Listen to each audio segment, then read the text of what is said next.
Video class 10 के लिए most important होने वाली है, क्योंकि आज की इस वीडियो में 7.1 यानी कि निर्देशांक ज्यामिति जो चैप्टर है उसके अंतर्गत एक फार्मूला यानी कि एक कॉन्सेप्ट आती है डिस्टेंस फार्मूला, यानी बीच की दूरी। दो बिंदु आपको दे दिया जाएगा। जैसे सपोज हम बोले कि हम आपको दो बिंदु दे रहे हैं। सपोज मानकर चलो कि एक बिंदु यहाँ पे है और एक बिंदु यहाँ पे है। अब इस बिंदु का कुछ निर्देशांक आपको दिया जाएगा और इस बिंदु के बीच की दूरी पूछेगा कि ये जो बिंदु यहाँ से यहाँ दोनों है वो कितने डिस्टेंस पे है, यानी कितने दूरी पे है। समझिएगा, बहुत ज़्यादा मोस्ट इम्पॉर्टेंट ये टॉपिक होने वाला है। तो थंबनेल देखकर ही आप आए होंगे कि हमें डिस्टेंस फार्मूला सीखना है और बिंदुओं के बीच की दूरी को ज्ञात करना सीखना है। तो बस आप वीडियो को शुरू से अंत तक देखिएगा, उसके बाद फुल जिम्मेवारी हमारी बनती है कि ये कॉन्सेप्ट को मैं आपको समझाऊंगा। तो देखिए, ध्यान से समझिएगा। जैसे हम बोले कि एक बिंदु ये है, एक बिंदु ये है, दो बिंदु है और ये दोनों बिंदु के बीच की दूरी आपसे पूछेगा। तो मान लीजिए कि ये बिंदु एक है, बिंदु ए है और ये बिंदु बी है। इस तरीके से मान लिया जाए तो हमसे यही ना पूछेगा कि ए बी क्या होगा, मतलब ए बी क्या होगा। तो हम दूरी सूत्र से निकालेंगे कि ए बी क्या होगा।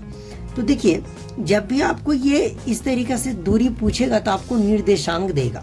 जैसे ए की जगह एक निर्देशांक देगा और बी की जगह निर्देशांक देगा। निर्देशांक क्या होता है कि आपको लिख देगा कि बिंदु ये इतना है और पहले हम लोग भुज लिखते हैं।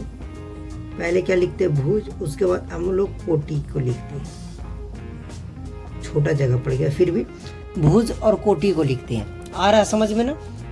भुज और कोटि को हम लोग लिखते हैं। अब जैसे यहाँ पे एक निर्देशांक ए है और एक बी है, ये दोनों के बीच की दूरी निकालना है। एक बिंदु ए है, एक बिंदु, इसका निर्देशांक दे देगा। मान लिया जाए कि x1 और ये y1 है,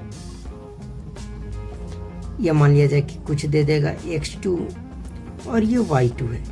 अब ऐसा नहीं, देखिए x1 y1 की जगह कुछ भी तो हो सकते हैं, x2 y2 की जगह कुछ भी हो सकते हैं। तो इसका जो फार्मूला बनकर आता है वो आता है अंडर रूट, ध्यान से समझिएगा, x1 और माइनस x2 और इसकी स्क्वायर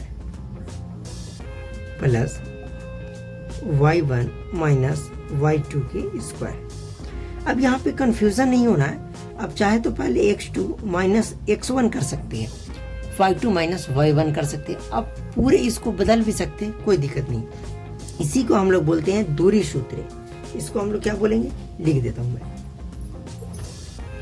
दूरी सूत्र, डिस्टेंस फार्मूला, इसीलिए हम लोग डी से इसको लिखते हैं। तो दूरी सूत्र कभी भी आपसे कोई पूछेगा तो बस यही बताना है, under root x1 minus x2 के square plus y1 minus y2 के होल स्क्वायर। यही हमारा डिस्टेंस फार्मूला होता है। अब सीधा सीधी हम एक प्रश्न आपको देते हैं, उस प्रश्न को इस फार्मूले की ही मदद से बिंदुओं के बीच की दूरी हम ज्ञात करेंगे। देखिए आइए कैसे। देखिए, दो बिंदु दिया हुआ था, दोनों का निर्देशांक, यह हम आपका NCERT बुक से ही इस एग्जाम्पल को मैं लिया हूँ। तो एक बिंदु ये है और एक बिंदु ये है, ये दोनों का निर्देशांक दिया हुआ है। ये दोनों बिंदुओं के बीच की दूरी पूछ रहा है। तो मान लिया जाए कि इस बिंदु का हम नाम दे देते हैं कि ये बिंदु ए है। आप कुछ भी दे सकते हैं, PQABCD कुछ भी, और ये हमारा बिंदु बी है। अब हमें AB को निकालना है, तो हम सबसे पहले कैसे निकालेंगे, सोल्यूशन को सीखते हैं। ठीक है, तो हम यहाँ पे सबसे पहले लिखेंगे हल। हल लिखने के बाद हम लिखेंगे दूरी सूत्र से। किससे?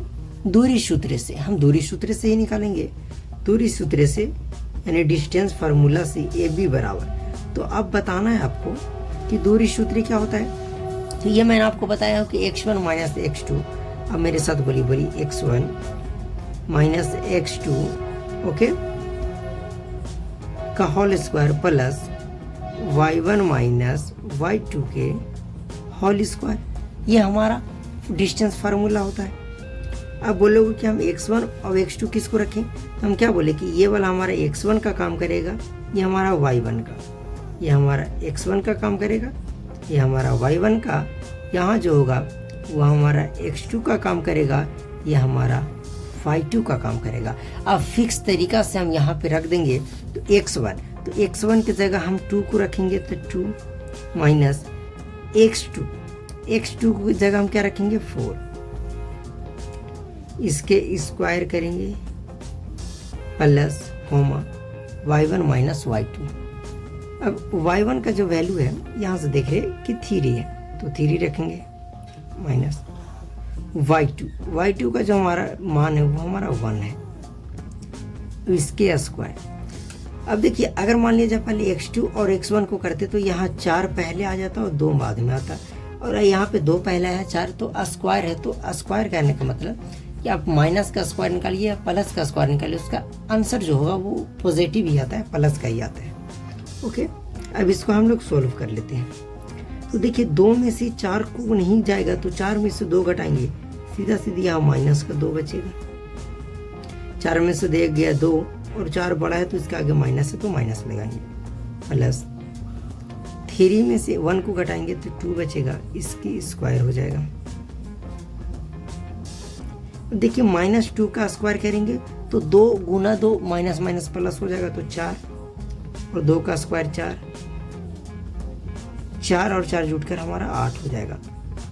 अगर ये इस तरीका से आंसर नहीं मिलेगा तो हम 8 को क्या लिख सकते हैं, तो बोलोगे कि 2 गुना 2 गुना 2 लिख सकते हैं, 2 दूना 4 दूना 8। अब एक तरह के 2 संख्या तो हम 1 को बाहर निकाल सकते हैं, इसका जोड़ा नहीं मिला तो ये आंसर हमारा इसी प्रकार से हो गया। तो कह सकते हैं कि अगर निर्देशांक ये और ये दिया हुआ है तो इसके बीच की जो दूरी होगी, यहाँ से यहाँ जो बीच की दूरी होगी वो 2√2 होगी, मात्रक, इतना मात्रक होगी। समझ में आ गया। एक और हम एग्जाम्पल आपको आपका NCERT का ही दूसरा एग्जाम्पल लेकर हम आप सभी को सॉल्व करके बतलाते हैं। तो चलिए, हमारे पास बिंदु का युग्म दिया हुआ था, 2 बिंदु दिया हुआ, एक ये और ये, इसका हमारा निर्देशांक कुछ ये पर दिया हुआ -5,7 -1,3। हम इसे मान लेते हैं कि ये हमारा P है, ये हमारा Q है। तो इन दोनों के बीच की दूरी क्या होगी, यानी PQ के बीच की दूरी क्या होगा। फिर से एग्जाम में मान लिया जा गया था, हम इसी तरीका से लिखेंगे हल। क्या लिखेंगे, हल लिखेंगे। हल लिखने के बाद सीधा सीधी हम सबसे पहले हल लिखने के बाद लिखेंगे दूरी सूत्र से। क्या, दूरी सूत्र से। दूरी सूत्र क्या होता है, दूरी सूत्र से हम किसका मान निकाल रहे हैं, तो PQ का निकालेंगे। तो दूरी सूत्र तो मैंने आपको पहले बता ही दिया, x1 माइनस x2 का whole square plus y1 minus y2 के होल स्क्वायर। अब हम बस मान को शिफ्ट करेंगे तो ये हमारा x1 का काम करेगा, ये हमारा y1 का, x1 ये हमारा y1 का मान हो गया, सॉरी y1, x2 ये हमारा y2 होगा, यही होगा ना। चलिए हम मान को हम शिफ्ट करते हैं, वैल्यू को रखते हैं x1 की जगह क्या रखेंगे तो -5, फिर माइनस है तो माइनस x2 ये हो गया माइनस। तो देखिए यहाँ अगर -1 को रखेंगे और ये माइनस, तो माइनस माइनस प्लस होकर 1 में हो जाएगा, इसका स्क्वायर। देखिए अब जब क्लास 10th में तो इतना तो समझ ही रहे होंगे। देखिए जैसे पहले से माइनस है तो हम -1 को फिर रखेंगे x2 की जगह, तो माइनस माइनस बदल कर हमारा प्लस हो जाएगा, प्लस y1 की जगह हम रखेंगे 7 माइनस y2 की जगह हम रखेंगे 3, इसका स्क्वायर हो जाएगा। देखिए -5 में से 1 जाएगा तो फिर से वही बचेगा हमारा -4, क्योंकि 5 बड़ा है। 7 में से 3 गया 4, फिर से बचेगा इसका स्क्वायर। कह सकते हैं -4 का स्क्वायर, तो 4 का स्क्वायर वही होता है 16 और प्लस 4 का स्क्वायर 16।